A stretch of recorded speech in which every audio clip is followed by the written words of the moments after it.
සංවිධාන වලින් මාතෘ කිව්වා පොර සහනාධාරී ප්‍රමාදයක් තියෙනවා කියලා. මේකේ 96ක ප්‍රමාණයකට අපි පොර සහනාධාරය මේ වෙනකොට නිකුත් කරලා ඉවර. ඒ නිසා 60ක් කියන එක කොහොමද ගෝවින්ද සංවර්ධන දෙපාර්තමේන්තුවට අපි පිළිගන්නේ නැහැ. ගෝවින්ද අවශ්‍ය ප්‍රමාණයට මුදල් දැම්මම මම කලිනුත් මේක කිව්වා. මේ දිට්ඨ සුලිකුණාට තත්ත්වය ඇති උනේ නොවැම්බර් මාසේ 28 වෙනිදා. අපි මේ 28 වෙනිදාත් අපි ලක්ෂ 89ක මුදල් බැංකු ගිණුම් ගත කරලා රාජ්‍ය කාර්යාලය වහලා තිබුණා. නමුත් අපි ඒ දවසේ ලක්ෂ 89ක් ගෝවින්දගේ බැංකු ගිණුම් වලට දැම්මා. එතකොට මේ මුදල් අරගෙන අපේ පොහොර නීති අධ්‍යක්ෂතුමා කිව්වා වගේ පොහොර අපි දෙන්නේ පොහොර කුඹුරුවට අවශ්‍ය පොහොර ගන්න. නමුත් ගොඩක් අපිට දන්න විදිහට මේ දෙන මුදල මේ සඳහා පාවිච්චි කරන්නේ. මම දැන් පොහොර භාවිතය අඩු වෙන්නේ ඒක තමයි හේතුව. එතන අපි සල්ලිනේ දෙන්නේ ගිණුමට සල්ලි දුන්නම සමහර විට ගොවි මහතුරු මේක වෙනත් කාර්යයන් සඳහා වෙනත් අවශ්‍යතාවයන් සඳහා මේ මුදල යොදවනවා වෙන්න පුළුවන්. ඒ නිසා පොහොර අපි දීලා තියෙන 96ක් මේ දැන් මට සෙනසුරාදා තිබුණා අපේ කොමසාරි ජෙනරාල්තුමාගේ සාකච්ඡාව මේකෙදි පොරොන්දුන මේ පෙබරවාරි මාසෙ ඉවර වෙන්න කලින් මේ සියලුම පොහොර සහනාධාර මුදල් ගොවින්ගේ බැංකු ගිණුම් වලට යොමු කරනවා කියලා. අනිත් කාරණේ තමයි දැන් සමහරට මම මේක කියන එක ගොවි සංවිධාන එකඟ නොවෙන්න පුළුවන්. අපි කෘෂි කර්මාන්තය යටතේ ගොවි කුඹුරු වගාව කියන්නේ එක කර්මාන්තයක්. මේකත් අපි අනිත් ගොවිතැන් වගේ අපි අනිත් අයවට ආධාර දෙන්නේ නැහැනේ. විශේෂයෙන් මේ ගොවිතැන්ට තමයි ආධාර දෙන්නේ. එතකොට ඇත්තටම ගොවි මහත්තුරුන්ට පුළුවන්කම තියෙන්න ඕනි පොහොර සහන ආධාරය අපි දෙනකල් මේ වැඩේ කරගන්න. ඔයාලා හොඳටම දන්නවා අපි ගොවිජන සේවා මධ්‍යස්ථාන වලින් ඔයාලට එකක් තමයි අපි වගා ණය දෙනවා. වගා ණය වල කිසි ගැටලුවක් නැහැ. ඔයාලට ගොවිජන සේවා මධ්‍යස්ථානෙ ගිහිල්ලා ඒ මුදල අරගෙන ඔයාලට පොහොර සහන ආධාරය හම්බුනාට පස්සේ මේ මුදල නැවත ගෙවන්න පුළුවන්.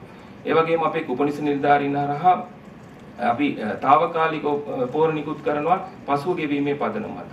විකුණා මුදල් ගෙවීම පදනම මත අපි අවශ්‍ය තරම් පොහොර දෙනවා අපේ කුපනිස නිලධාරීන්. මේ හැම ක්‍රමයකටම අවශ්‍ය පොහොර ප්‍රමාණය ගන්න පුළුවන්. ඒ නිසා මේ මුදල නොලැබුණා කියලා පොහොර ගෙවුවේ නැහැ කියන එක කොහොමද ගොවිජන සංවර්ධන දෙපාර්තමේන්තුවේදී අපි පිළිගන්නේ නැහැ. ගොවීන්ට හැකියාව තියෙන්න ඕනේ මේ සතිය දෙක ඇතුළේ මේ පොහොර යොදවා ගන්න. එහෙම නැත්නම් මම කියන්නේ මේ කෘෂි කර්මාන්තේ කරන එකේ තේරුමක් නැහැ. නේද? අපිට සතියකට දෙකකට රුපියල් 10-15000ක් හොයාගන්න විදියක් නැත්නම් අපි මොකද ඔයාලගේ ජීවන වෘත්තියනේ ගොවීන්ගේ. එතකොට ඒක මම එකඟ වෙන්නේ නැහැ. ඔබට අවශ්‍ය තරම් පොහොර ඕන ක්‍රමයකට ගන්න පුළුවන් ගොවිජන සේවා මධ්‍යස්ථාන අපි ණයට දෙනවා. ඒ වගේම ගොවි බැංකුව හරහා වගා ණයකට ගන්න පුළුවන් පොහොර. මේ හැම ක්‍රමයකටම ගන්න පුළුවන්. ඒ නිසා ඒක එකඟ වෙන්න. නමුත් මම හිතන විදිහට අර කාරණේ තමයි මේ අපි දෙන මුදල් පොහොර සඳහා පාවිච්චි කරන්නේ නැහැ කියන එක තමයි මම විශ්වාස කරන්නේ. ඒක තමයි කියන්න තියෙන්නේ. 96ක් අපි පොහොර සහන ආධාරය ලබලා දීලා තියෙනවා. ඉතුරු ප්‍රමාණය ඉතා ඉක්මනින් දෙනවා. මෙතනත් මේ 104 ප්‍රමාණය තියෙන ඇත්තටම අපේ දෙපාර්තමේන්තුවේ ගැටලුවක් නෙවෙයි.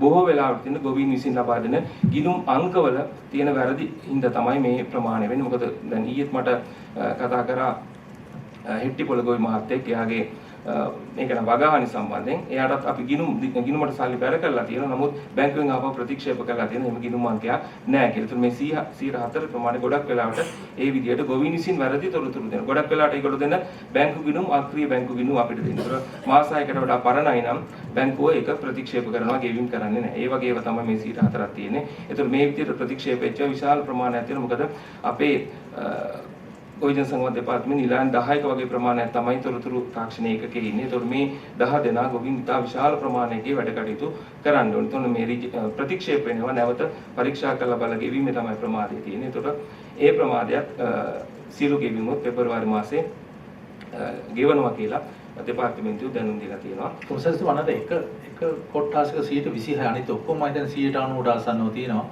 එකක් තියෙනවා 120 ගාණක් තියෙන එකක්.